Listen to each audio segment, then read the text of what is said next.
Juste deux mots finalement pour vous dire d'où je viens. J'ai deux métiers. J'ai mon métier d'ergonome.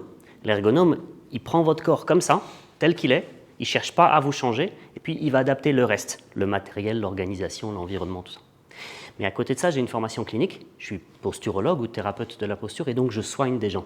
Donc j'interviens beaucoup avec vous sur des dossiers AI, sur des choses comme ça, où là, la dimension traitement importe beaucoup. Donc en fait, mon métier, c'est vraiment ce genre de douleur. C'est ce qu'on appelle les troubles musculo-squelettiques. Et ce qu'il faut commencer par faire, c'est comprendre comment ces trucs-là, ça vient, parce que finalement, vous allez avoir un rôle important dans la gestion de ces douleurs-là. Ces douleurs-là, ce n'est pas de l'ordre de l'accident. L'accident étant, je prends un 38 tonnes dans le pare-choc. Tu n'as pas de libération soudaine d'énergie. Tu n'as pas un événement impressionnant. Ces histoires-là, c'est l'histoire d'un verre qui se remplit petit à petit.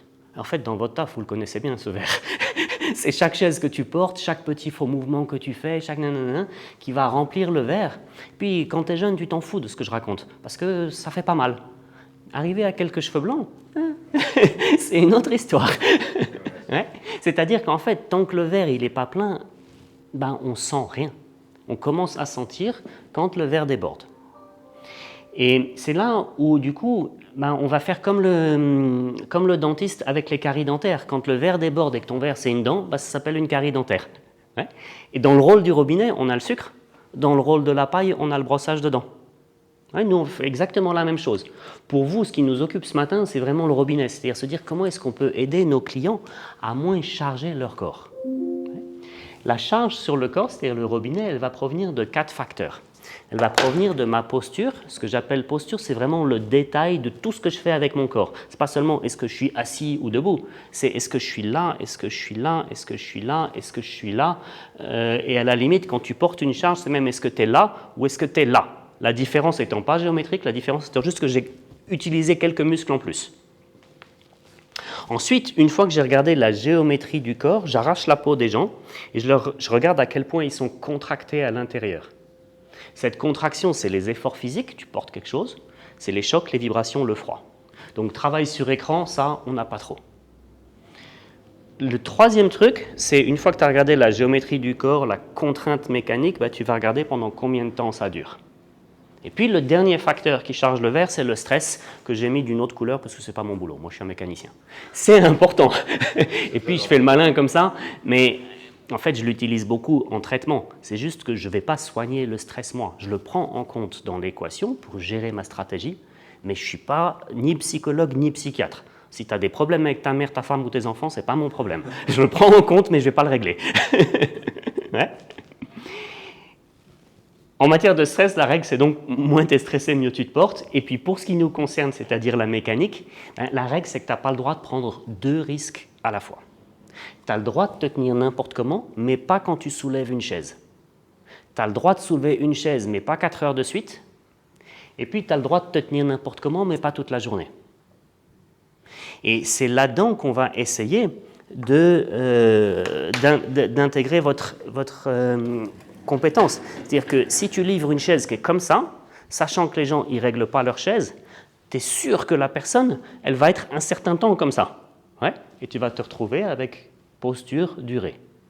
Ouais. Là, on voit bien au premier coup d'œil que la chaise, elle va plutôt avoir tendance à l'éloigner de son travail, donc il va devoir faire un effort pour retourner vers le travail. Il va prendre cher là-haut, quoi. Le piège dans lequel il ne faut pas tomber, et ça, nous, il faudra qu'on le garde en tête, sur le blocage ou déblocage du mécanisme, c'est que ce n'est pas le fait de bouger, juste le fait de bouger qui fait que tu vas aller mieux le soir. Alterner entre des postures pourries ne fait pas que tu vas bien le soir. Et sinon, tous vos collègues, ils iraient bien. Vous bougez beaucoup dans le taf. Si bouger, ça suffisait... Ouais. Donc c'est vrai que les gens dans les bureaux ne bougent pas assez, mais ce n'est pas une raison pour les faire bouger n'importe comment. Ouais. Et donc là, on voit bien sur cette image que toute la subtilité, elle est de dire, bon, ok, il faut savoir où on va regarder. C'est-à-dire que si je regarde dans le bas du dos et que je ne regarde rien d'autre, bah effectivement, dans le bas du dos, je vois une posture pourrie combinée avec une durée prolongée. Mais il fallait savoir où regarder. Et c'est pour ça que dans la deuxième partie de la théorie, qui est aussi la dernière, on va regarder quelles sont les règles de la posture. Avec 4 règles, quel que soit le métier, tu peux expliquer le fonctionnement ou le dysfonctionnement du corps. La règle 1, c'est celle qui parle du dos. La règle 2, elle parle de la nuque. La règle 3, on va l'utiliser pour reconstruire le corps. Puis la règle 4, on verra après. La règle 1A, elle dit quand tu es avachi, ce que je suis en train de faire là, il se passe ça. C'est-à-dire que je charge les disques et avec le temps, j'ai le disque qui pète, ça s'appelle hernie discale. Ouais. Ce n'est pas un effet immédiat, hein. Ce n'est pas à chaque fois que je m'avachis, je me pète un disque. Heureusement encore. Mais c'est le débordement du verre. Par contre, ce qui se passe tout de suite et chez tout le monde, c'est qu'au moment où je m'avachis, zdac, j'ai les épaules et la tête qui partent vers l'avant. Okay. Et du coup, les muscles de devant vont se retrouver contractés, tandis que les muscles de derrière doivent tenir mon poids à bout de bras. On va faire tes courses en portant tes sacs comme ça, tu vas voir ce qu'ils subissent. Ouais. Puis le troisième effet, tu vois, si tu regardes ton corps, en gros, là, tu as de l'air, et en gros, là, tu as de la nourriture. On peut simplifier, mais en gros. Ouais. Quand je m'avachis, je fais ça, c'est-à-dire que je comprime toute la logistique du corps. Donc, en fait, je vais priver le corps des ressources dont il a besoin pour fonctionner ou se battre. C'est-à-dire que quel que soit ton problème, du rhume jusqu'au cancer, ça sera pire si tu es avachi. Ouais. Donc un de nos boulots, ça va être de nous assurer que les gens n'ont pas ce dos rond et comprimé. Maintenant, ce n'est pas une raison pour les balancer dans l'autre sens, vers un dos qui serait creux ou cambré. Parce que quand le dos il est cambré, j'augmente la pression cartilage sur cartilage, et ça va user le cartilage plus vite que nécessaire. Comme quand tu accélères trop fort avec ta voiture. Tu uses tes pneus plus vite que nécessaire. On va tous avoir de l'arthrose, hein, mais plus tu vis dos creux, plus ça vient vite et fort. Les autres effets du dos creux, c'est que quand je creuse mon dos, là où il est creux, les muscles sont très contractés. Contraction qui dure fait mal. Et puis, tu vois, il y a un passage là pour la racine nerveuse. Si j'ai dos creux, ben, le passage se referme et donc on va augmenter la pression sur le nerf. Et le troisième type de dos qui est pourri, et ça on l'a beaucoup en port de charge, c'est le dos que je vais appeler tordu. Il est tordu parce que je suis sur une jambe. Il est tordu par le milieu parce que je croise les jambes ou j'ai mon portefeuille dans la poche arrière. Il est tordu comme tu es en train de faire maintenant par en haut parce que c'est le coude qui drive le truc. Ouais, comme on fait en bagnole aussi. Et tordu, c'est aussi ça. Si j'ai mes clavicules vers la caméra mais mes pieds par là, il y a forcément un truc tordu entre les deux. Ouais. Tordu, c'est comme creux mais d'un côté plutôt que de l'autre. Avec en plus ces torsions-là qui vont user l'extérieur du disque, se faisant le faire vieillir plus vite que naturel. Ça s'appelle discopathie, c'est ça. Et ça, c'est irréversible. Ouais. Donc notre règle 1, elle va dire, écoute, les gens, quand on les assoit sur leur chaise, parce que ça dure longtemps, on veut qu'ils aient le dos ni avachi, ni creux, ni tordu. Et là, il faut se gaffer, il ne faut surtout pas prononcer le mot droit. Parce que si tu dis aux gens, tiens-toi droit, ou ce que tu veux droit, ou assieds-toi droit, ou n'importe quoi, tu vas toujours te retrouver avec des gens qui font ça. Ouais. C'est-à-dire qu'ils vont rigidifier une surcorrection, et donc tu as un cocktail de tout. Mauvaise posture, contrainte, durée. Tu les fous dans la merde. Ce qu'on va utiliser, c'est un autre mot. On va dire là, ton dos il est creux, là il est avachi. Entre les deux, le dos il est plat. Ouais. Et donc on va vraiment aller viser cette idée de dos plat, dos plat, dos plat. Même si ce n'est pas un terme physiologique, ce n'est pas un terme radiologique, le dos il ne sera jamais plat comme un bâton. Ce n'est pas le but du jeu, mais c'est le ressenti qu'on cherche à avoir. Ouais. Ça c'est règle 1. La règle 2, elle dit que on n'a jamais de problème du fait d'une nuque trop relaxe. Nuque trop relaxe, trop détendue, ça n'existe pas. Parce que la nuque, c'est plein de tuyaux, système cardiovasculaire, nerveux, lymphatique. Et donc, quand j'ai la nuque qui est contractée, il se passe la même chose que si je cherche à arroser mon jardin avec le pied sur le tuyau. Et ça marche moins bien. Ça veut dire que notre boulot, il va être d'aller identifier toutes les sources de contraction dans la nuque qu'on peut shooter. Il y en a 9 auxquelles il faudra qu'on se gaffe. La première, l'extension, c'est ça. Regarde, je stoppe ça. Ouais. Je suis là, mais je regarde devant moi. boum, tu as les cervicales supérieures qui sont en train de ramasser. C'est beaucoup de correction de ligne du regard. Tu verras ça aussi chez les gens qui ont des verres progressifs. Souvent, leur écran est trop haut et ils font ça. Ça, on l'a assez peu lié au réglage de chaise. Par contre, le deuxième, on l'a carrément lié au réglage de siège. La flexion profonde, c'est ça. C'est écran mobile, mais c'est également ça. C'est-à-dire que si je suis sur cette chaise-là et que je regarde mon écran, ouais, normalement, je serais là, en train de regarder le plafond. Si je regarde mon écran, boum, c'est ici que je prends. Ouais. Donc, dès que la chaise va être derrière ou que la personne va avoir les omoplates sur la chaise, je suis en train de créer ce problème de flexion.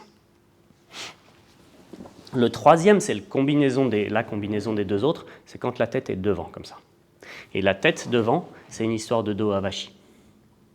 Et donc, pour éviter ça, on se gaffera dans la chaise avec le soutien lombaire.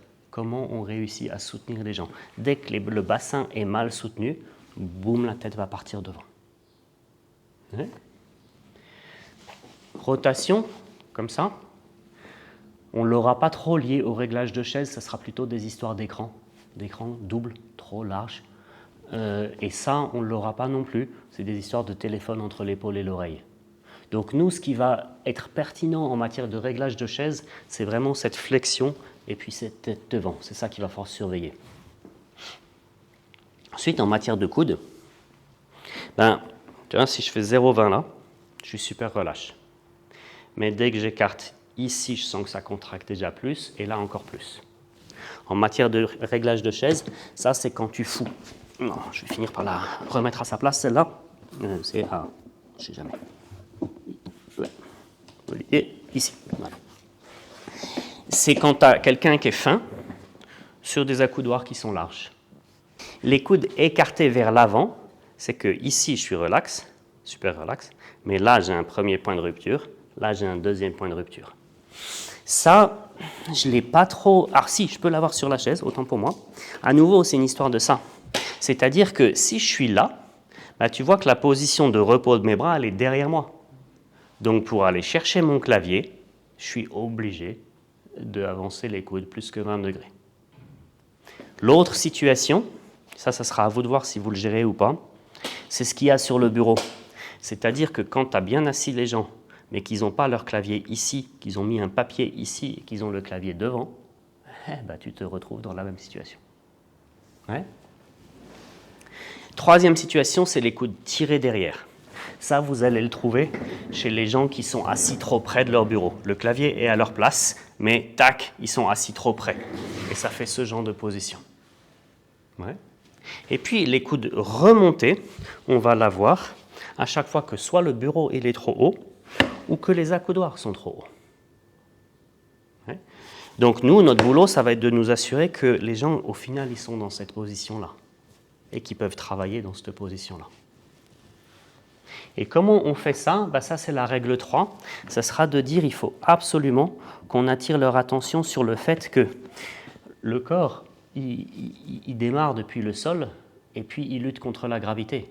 Donc le réglage de la chaise et de la posture se fait nécessairement depuis les pieds. Si le bas n'est pas en place, ça sera le bordel en haut. Ouais? Comme si tu construis ta maison et tu as oublié un mur à la cave. Ouais, moi, je ne monte pas chez toi. Ouais? Et la quatrième règle, elle est comme ci, comme ça en matière de réglage de chaise, mais comme ça, vous avez tout. C'est l'extension de l'histoire du dos creux. Dans le dos creux, j'expliquais que ce n'est pas une bonne idée de mettre trop de pression cartilage sur cartilage. La règle 4, elle dit en fait, ça, ce n'est pas que dans la colonne vertébrale, c'est dans toutes les articulations du corps que ce n'est pas une bonne idée de mettre trop de pression. Et les 5 sources de pression, c'est le poids qui vient depuis en haut. C'est mon poids et le poids de ce que je porte. Si je porte une chaise de 20 kg, j'ai 10 kg de la chaise qui arrive dans chacun de mes genoux. Il y a ce qui vient depuis en bas. C'est pour ça que vous ne devez pas sauter de votre camion. Ouais? Je te vois sourire. Parce qu'à chaque fois que tu prends un choc depuis le bas, il remonte toute la chaîne. En ce moment, je m'occupe des éboueurs à Genève, par exemple. Les rippers sur la plaque arrière du camion, ils prennent cher à cause de ça. Ensuite, il y a ce qui vient des deux, c'est-à-dire la contraction musculaire. Cette contraction musculaire, c'est depuis le haut et le bas, quoi, hein, c'est les deux extrémités. C'est le stress, c'est le froid, c'est les efforts physiques. Mais ce qui nous intéresse, nous, et surtout vous dans votre métier de livraison, c'est l'angle de l'articulation. Vous voyez, dès qu'une articulation elle a un angle bizarre, il y a beaucoup de pression dedans. Quel angle est particulièrement pertinent pour vous? Là. Là, si vous pliez avec les genoux ici, comme vous faites tout le temps, et que vous essayez de remonter, vous avez un cocktail parce que vous avez une posture dangereuse dans les genoux et vous imposez votre poids en plus. Et donc, mécaniquement, je me flingue les genoux. Si je veux éviter ça, je vais d'abord résoudre le problème de posture. Je reviens à un angle plus ouvert, donc il n'y a plus de risque sur la posture. Maintenant, je peux prendre un risque sur l'effort. Mais j'essaye surtout pas de me relever depuis ici. Et la cinquième source de pression, c'est le coup du carreleur, c'est la pression directe.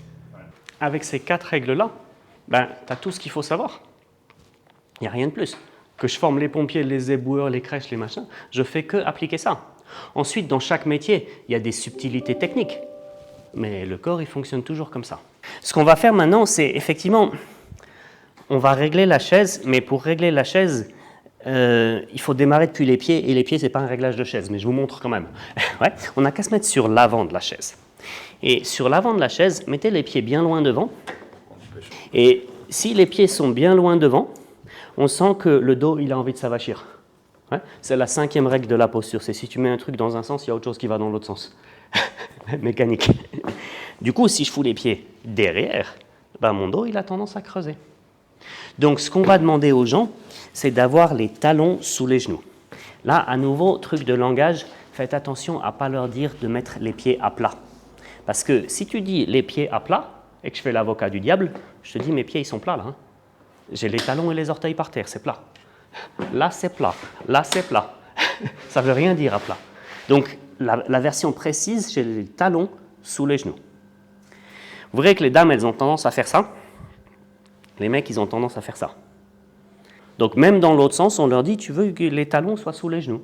Tu peux tout à fait être là, tu peux tout à fait être là, là, là, là, là, là, là, mais les talons sont sous les genoux. Vient maintenant une étape de réglage de chaise qui est la hauteur, puisque c'est le 2e niveau. Je procède par là. Et là, à nouveau, je pense que c'est important sur le terrain de bien montrer aux gens les extrêmes. Regardez, si on met la chaise trop haut, il se passe plusieurs choses. Premièrement, je n'ai pas les talons bien par terre, donc je vais avoir tendance à glisser vers l'avant. Et puis, comme je me suis éloigné de mon dossier, dans 2 minutes, je vais me péter la gueule. L'autre chose, c'est que j'ai un point de pression ici sous les cuisses. Et ça, c'est là où la bascule de l'assise joue un rôle, le bouton à gauche. C'est-à-dire que si la chaise est vers l'arrière, le point de pression, il est très présent. Si la chaise bascule vers l'avant, je peux annuler le point de pression, ou presque l'annuler. Par contre, il faut faire gaffe à ce que je n'ai pas tendance à glisser.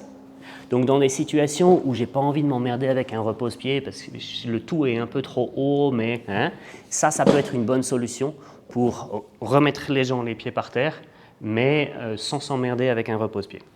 Donc ça, c'est l'extrémité haute, on va dire.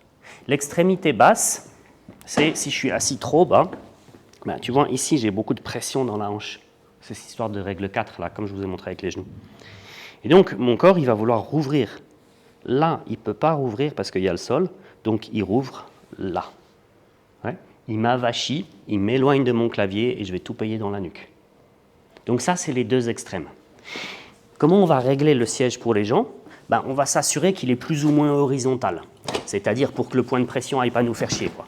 Donc, plus ou moins horizontal, en pratique, c'est souvent le 2e cran sur les chaises dauphins. Le cran arrière, c'est un peu vers l'arrière. Le 2e cran, on est plus ou moins horizontal. Donc, je la mets plus ou moins à l'horizontale. Je mets la chaise tout en haut. Et là, je demande à la personne, s'il te plaît, monte sur ta chaise. Mais monte sur ta chaise en mettant tes fesses bien au fond. Et puis, je vais lui dire, regarde, tu me dis stop quand le point de pression ici, il n'est plus là. Donc, on descend un peu la chaise. Les talons arrivent par terre, le point de pression disparaît. Ça, c'est ma hauteur max. Et si la personne a envie, on peut baisser un peu jusqu'à ce que la hanche dise « Ah, stop, ça fait mal ». Et ça, c'est la hauteur min. Donc, il y a un max et il y a un min. Ouais, il y a une plage de hauteur qui est autorisée. Ça, c'est la limite basse.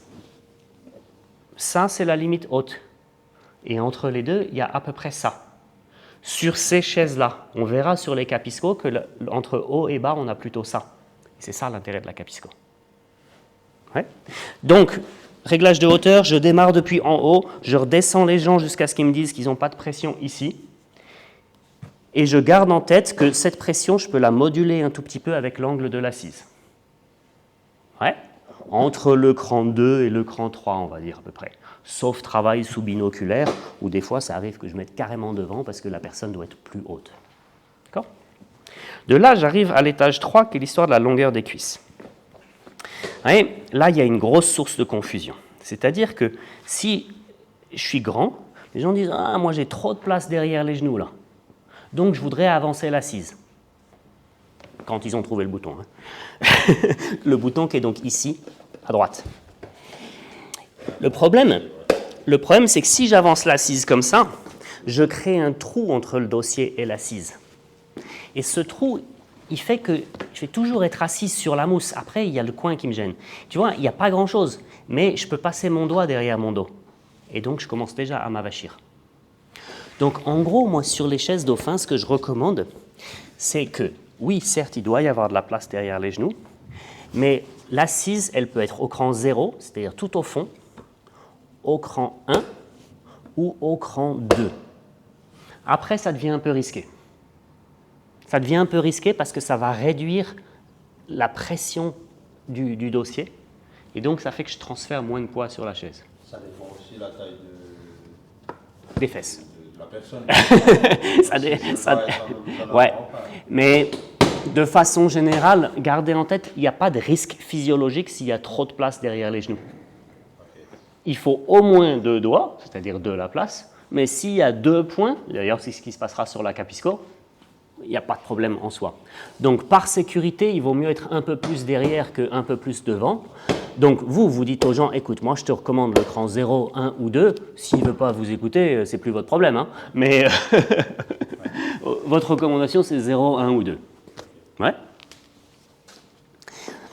Et puis, de là, ce qui va être important, c'est de montrer aux gens comment trouver le dos plat. C'est-à-dire que si je m'assois sur mes mains, ce qui va supposer de virer les accoudoirs, vous voyez, quand je suis assis sur mes mains et que je suis avachi, je sens que les os des fesses, ils sont devant moi.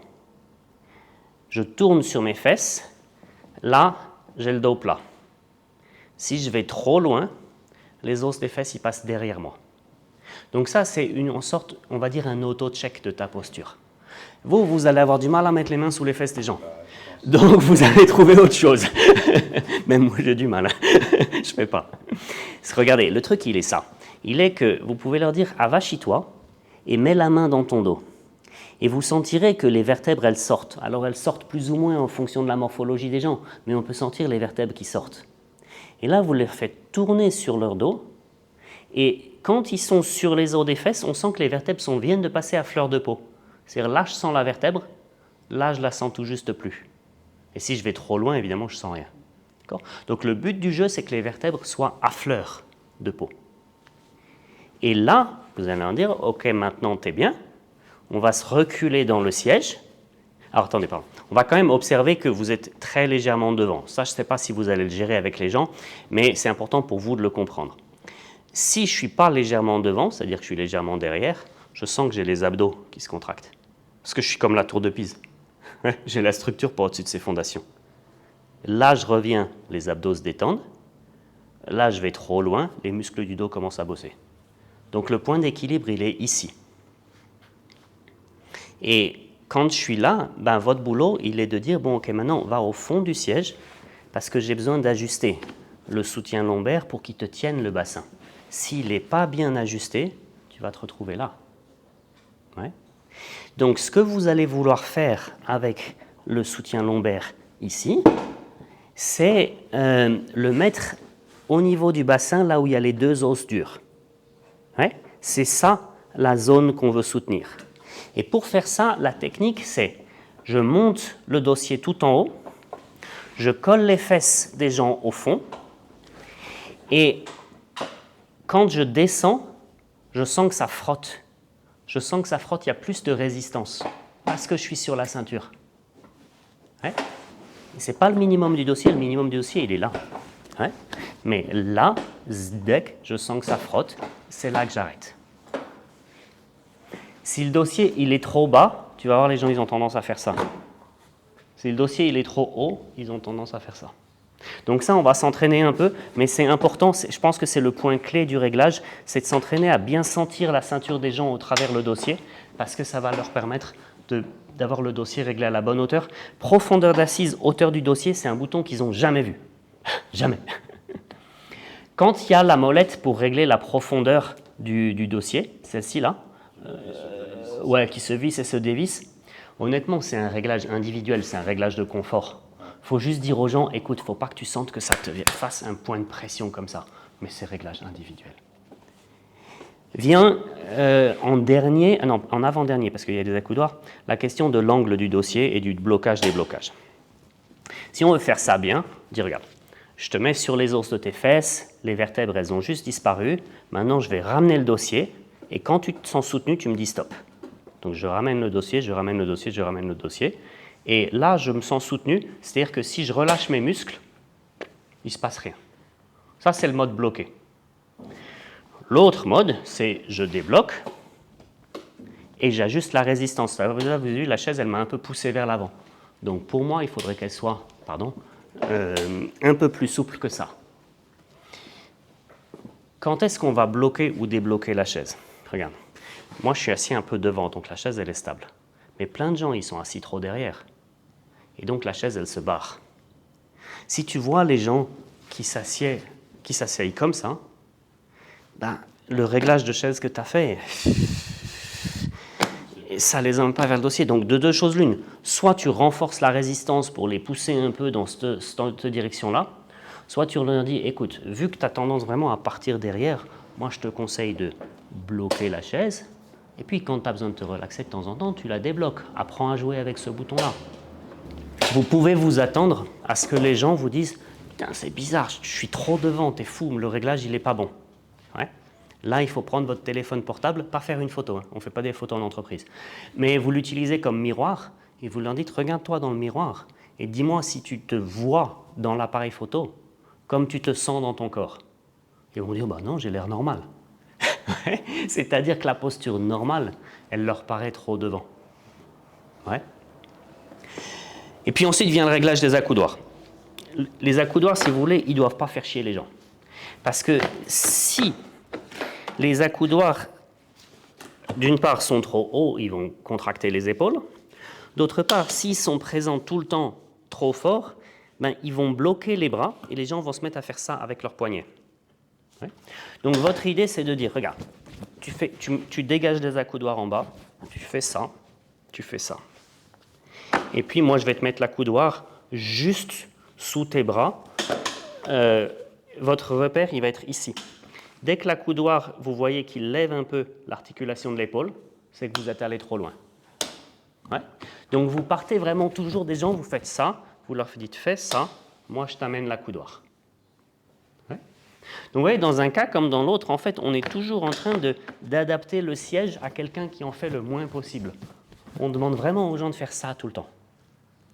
Et puis avec ça, le siège, il est réglé, vous l'envoyez vers le bureau. Il y a peut-être le réglage du bureau qu'on vous demandera quand même. Une fois que la personne elle est bien assise, je voudrais que le clavier il soit là.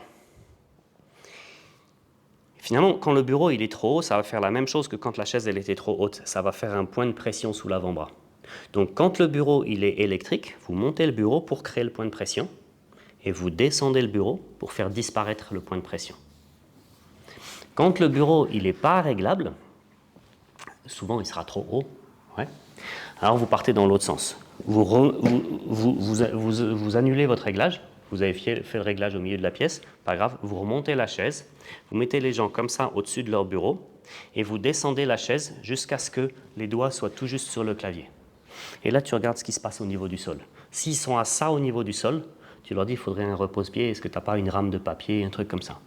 S'ils sont à ça au-dessus du niveau du sol, 1 cm, 2 cm, c'est là où vous allez commencer à vous dire « mais si je fais ça, tu reviens par terre ». Donc, petite différence, je joue sur l'angle là. Grosse différence, je joue sur le repose-pied.